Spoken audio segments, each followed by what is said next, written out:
দুইটা প্রশ্ন, একটা হচ্ছে গিয়ে কালকে রিফাত রশিদকে হচ্ছে গিয়ে ভালো পদ দেওয়ার জন্য একটা দাবি ছিল, তো সেই ক্ষেত্রে তার পদটা আপনারা হচ্ছে পুনর্মূল্যায়ন করেছেন কিনা, নাম্বার 1। নাম্বার 2 হচ্ছে গিয়ে আপনারা প্রথমে হচ্ছে গিয়ে যখন আপনার ছাত্র শক্তিকে আবু বকর মজুমদার যখন ছাত্র শক্তিকে হচ্ছে গিয়ে ডিমলিশ করা হয় তখন বলা হয়েছিল যে আপনারা ছাত্র রাজনীতির বিরুদ্ধে, কিন্তু এখন আপনারা নতুন একটা ছাত্র সংগঠন তৈরি করলেন, তো এখন কি আপনারা মানে আপনাদের সেই আগের অবস্থান আর এখনকার অবস্থানের পরিবর্তন কেন? দুটো বিষয়। প্রথমে আপু যে শেষের কথাটি বলেছেন এটা আসলে আমার কাছে মনে হচ্ছে যে একটু অন্যভাবে ইন্টারপ্রেট হয়েছে। এখানে আমরা কখনোই বলি নাই যে আমরা ছাত্র রাজনীতি বন্ধ চাই, নিষিদ্ধ চাই।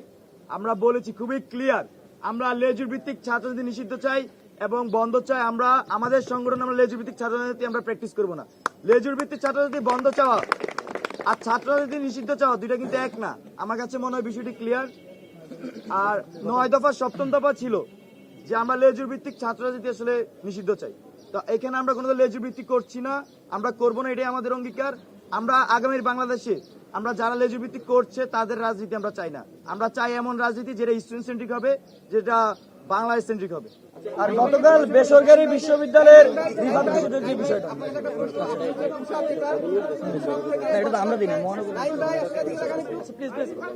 আচ্ছা আপুর যে প্রথম আরেকটা প্রশ্ন ছিল, আচ্ছা এখানে